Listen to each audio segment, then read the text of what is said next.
Organisation కు సిద్దిపేట ప్రాంతము మెదక్ సంగారెడ్డి ఈ ప్రాంతంలో ఆయిల్ పామ్ పెట్టడానికి మీ శాస్త్రవేత్తలు పంపండి, మా ఏరియా సూట్ అవుతా కాదా అని చెప్పి లెటర్ రాయించాం. 2018లో Indian Institute of Oil Palm Research సైంటిస్టులు ఈ ప్రాంతానికి వచ్చి తిరిగి ఇక్కడ ఆయిల్ పామ్ పెడితే పంట బండదు రాదు అని చెప్పి వెళ్ళిపోయారు. ఏంటి ఎందుకు అంటే గాలిలో తేమ శాతం లేదు. గాలిలో తేమ ఉంటేనే ఆయిల్ పామ్ పండుతుంది. సత్తుపల్లి ఖమ్మం జిల్లా కొత్తగూడెం జిల్లా సముద్రానికి 150 కిలోమీటర్ల దూరంలో ఉంది కనుక అక్కడ గాలిలో తేమ శాతం ఉండి అద్భుతమైన పంట పండుతుంది, ఈ ప్రాంతంలో అవకాశం లేదు అన్నారు. తర్వాత కాళేశ్వరం ప్రాజెక్టు పూర్తయి అనంతగిరి, రంగనాయక సాగర్, మల్లన్న సాగర్, కొండపోచమ్మ సాగర్ పైన గౌరవెల్లి ఈ ప్రాజెక్టులన్నీ పూర్తయి చెరువులు నింపుకున్న తర్వాత ఇక్కడ కూడా గాలిలో తేమ శాతం పెరిగింది. అప్పుడు మళ్ళీ 2021లో Indian Institute of Oil Palm Research సైంటిస్టులను పిలిస్తే మీ ప్రాంతంలో ఇప్పుడు గాలిలో తేమ శాతం పెరిగింది, వాగుల్లో చెక్ డ్యాములు కట్టారు, చెరువులు నింపారు, పెద్ద పెద్ద రిజర్వాయర్లు వచ్చినాయి, ఇప్పుడు ఆయిల్ పామ్ కు సిద్దిపేట ప్రాంతం సూటబుల్ అని చెప్పి ఆ రోజు వాళ్ళు చెప్పారు. ఆనాటి ముఖ్యమంత్రి కేసీఆర్ గారితో మాట్లాడి 2021 జనవరిలో జరిగిన కేబినెట్ మీటింగ్ లో ఈ సిద్దిపేట ప్రాంతాన్ని ఆయిల్ పామ్ ఈ ఆయిల్ ఫెడ్ కార్పొరేషన్ కు అలాట్ చేస్తూ కేబినెట్ లో నిర్ణయం 2021 మార్చిలో జీవో ఇవ్వడం జరిగింది. 2021 మార్చిలో ఆయిల్ ఫెడ్ కు ఈ ప్రాంతాన్ని కేటాయిస్తూ జీవో ఇచ్చారు. మరి మొక్కలు పెట్టాలి కదా, ఫ్యాక్టరీ వచ్చినా మాలు సరుకు ఉండాలి, గెలలు ఉండాలి. అంటే గెల రావడానికి 3 ఏళ్ళు పడుతుంది. మరి ఆయిల్ పామ్ తోటలుంటే ఫ్యాక్టరీ వస్తుంది తప్ప తోటలు లేకుండా ఫ్యాక్టరీ రాదు. ఈ ప్రాంతంలో నర్సరీ లేదు.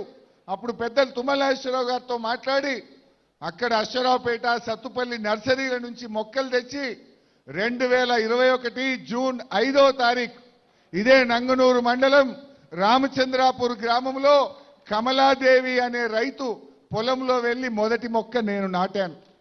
రెండవ మొక్క ఆ పక్కనే రామచంద్రాపురం గ్రామంలో ఎల్లారెడ్డి అనే రైతు గారి పొలంలో రెండవ మొక్క నాటాను. అలా రైతులతో రెగ్యులర్ గా కాన్ఫరెన్స్ కాల్ పెట్టి మీటింగులు పెట్టి ప్రోత్సహించి 12,000 ఎకరాలు ఆ రోజు బీఆర్ఎస్ ప్రభుత్వ హయాంలో ఈ ప్రాంతంలో మొక్కలు నాటాం.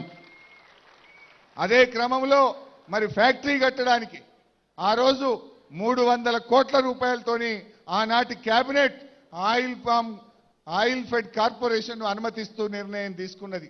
300 కోట్లతో ఇక్కడ అధునాతన టెక్నాలజీ, మలేషియన్ టెక్నాలజీతో కట్టాలని, ఇక్కడే విద్యుత్ ఉత్పత్తి జరగాలని, ప్రతి pollution free zero liquid discharge తో ఈ ప్లాంట్ కట్టాలని, అదేవిధంగా రిఫైనరీ కూడా కట్టాలని ఆ రోజు నిర్ణయం తీసుకోవడం జరిగింది. మరి ఆ రోజుల్లోనే ఆనాటి వ్యవసాయ మంత్రి నిరంజన్ రెడ్డి గారి చేతుల మీదుగా ఈ ఫ్యాక్టరీకి శంకుస్థాపన చేసినాం, టెండర్లు పిలిచాం. టీజీఐఐసి ద్వారా 2022 సంవత్సరంలో ఈ భూమిని కూడా కేటాయించి ఈ ప్రాంతంలో ఈ ఫ్యాక్టరీ రావడానికి కృషి చేశాం.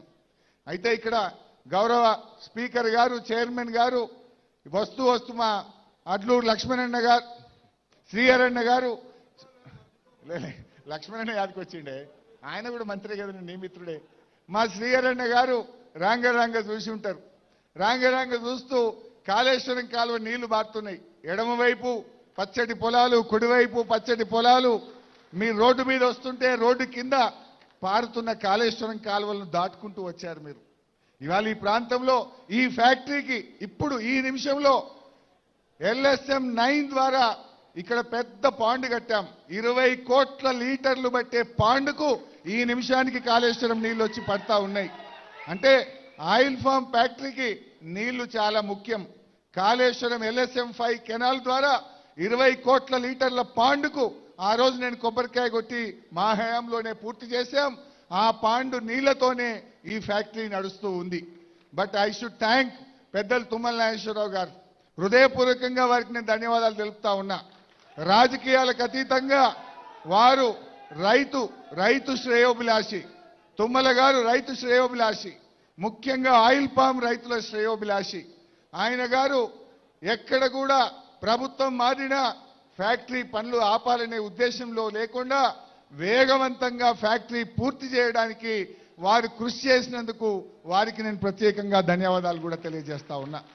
సో ఈరోజు ఈ ఫ్యాక్టరీ ఇక్కడ వచ్చిందంటే కాళేశ్వరం జలాలు ఈ భూమిని ముద్దాడడం వల్ల, ఈ ప్రాంతంలో తేమ శాతం పెరగడం వల్ల, ఈ జిల్లాలో రిజర్వాయర్లు కట్టడం వల్ల, ఈ ప్రాజెక్టు ద్వారా చెరువులు నింపడం వల్ల ఈ ప్రాంతంలో ఆయిల్ పామ్ సాగుకు యోగ్యంగా మారింది.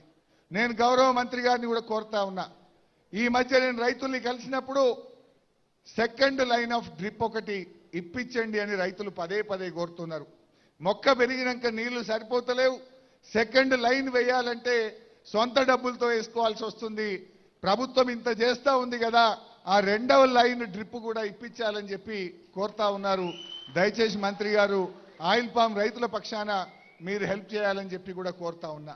నాకు చాలా సంతోషం ఏంటంటే మొన్న రాష్ట్ర ప్రభుత్వం ఉత్తమ ఆయిల్ పామ్ రైతులను హైదరాబాద్లో సన్మానించారు.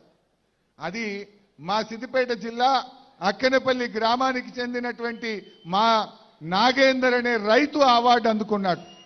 అంటే మా రైతులు అంత అద్భుతంగా పంట పెంచి దిగుబడి సాధించి కొత్త ప్రాంతమైనా కూడా ఆయిల్ పామ్లో ఉత్తమ రైతు అవార్డు అక్కనేపల్లికి చెందిన నాగేందర్ అనేటువంటి రైతు అందుకున్నాడంటే మా వాళ్ళు ఎంత శ్రద్ధగా చేస్తున్నారో.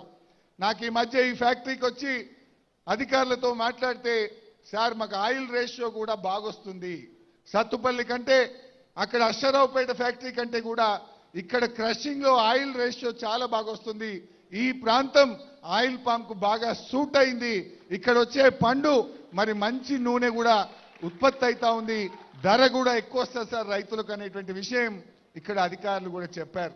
అంటే రైతులకు ఎటువంటి అనుమానాలు పెట్టుకోవాల్సిన అవసరం లేదు. ఈ ప్రాంతం మరి బాగా మంచి పంటలు పండాలని, ఇది ఒక సిద్దిపేట జిల్లాకే కాదు, సిద్దిపేట, జనగామ, కామారెడ్డి, నిర్మల్ ఈ చుట్టుపక్కల 10 జిల్లాల రైతుల పంట ఈ ఫ్యాక్టరీకి రావడం జరుగుతుంది. ఆనాడు కేసీఆర్ గారు మరి ఈ రైతాంగానికి మేలు జరగాలి, అధిక దిగుబడి కలిగిన పంటలు పండాలని 300 కోట్లతో ఈ ఫ్యాక్టరీ ఈ ప్రాంతానికి మంజూరు చేసినందుకు వారికి కూడా నేను ఈ వేదిక నుంచి ధన్యవాదాలు తెలియజేస్తా ఉన్నా. ఏది ఏమైనా గౌరవనీయులు తుమ్మల గారు చెప్పినట్టు అందరం కూడా అవకాశం ఉన్న రైతులు మరి ఈ ఆయిల్ పామ్ సాగును పెద్ద ఎత్తున ప్రోత్సహించండి, మొక్కలు పెట్టండి, అధిక ఆదాయాన్ని పొందండి. అప్పుడప్పుడు నేను అడుగుతుంటే గ్రామాల్లో వెళ్తే కోతులున్నాయి సార్ అంటున్నారు, అప్పుడప్పుడు కొన్ని చోట్ల మాట్లాడిస్తే నెమళ్ళ బాధ ఉన్నది సార్ అంటున్నారు, కొన్ని చోట్ల ఇంకా వేరే పంట వేయొచ్చు కదా అంటే వాళ్ళు రకరకాల ఇబ్బందులు చెప్తున్నారు. అడవి పందుల బాధలేంది, కోతుల బాధలేంది, నెమళ్ళ బాధలేంది, దొంగల బాధలేంది, వడగళ్ల వానతో ఇబ్బంది లేనిది, అధిక వర్షాలతో ఇబ్బంది లేనిది, తుఫాను వచ్చినా కరువు వచ్చినా